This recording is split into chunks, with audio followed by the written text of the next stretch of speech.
शीर्षक है बाबूजी, और इसमें मैंने उस व्यक्ति की भावनाओं को शब्दबद्ध किया है जो अपने पिता से दूर है, पिता उसके साथ नहीं है, कि यदा कदा मेरे कमरे में आ जाते हैं बाबूजी और बात बात में बड़ी बात बतला जाते हैं बाबूजी। इन पंक्तियों में तो पिता पास आ जाते हैं, लेकिन पिता पास नहीं है।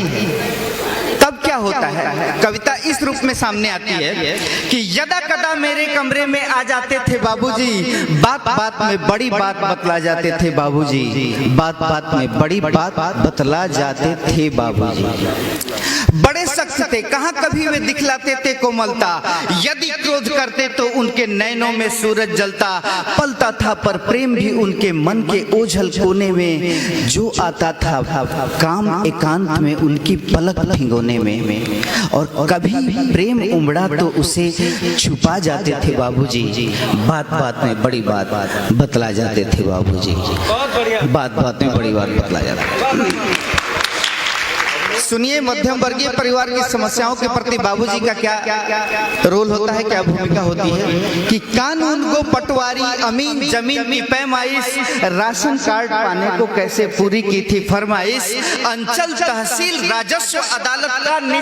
का कैसा निष्फल चक्कर,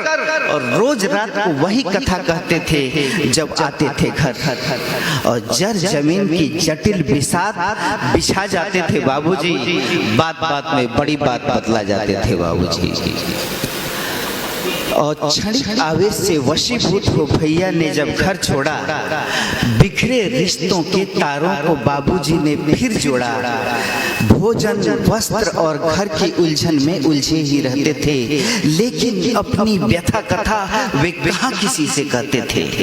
अपने दिल में सारे दर्द दबा जाते थे बाबूजी, बात बात में बड़ी बात बतला जाते थे बाबूजी। और अंतिम बंद में सुनिए कि बाबूजी का के प्रति एक पुत्र या उसकी संतति क्या सोचती है कि आजीवन उनका ही एक प्रतिरूप बना जीऊंगा मैं,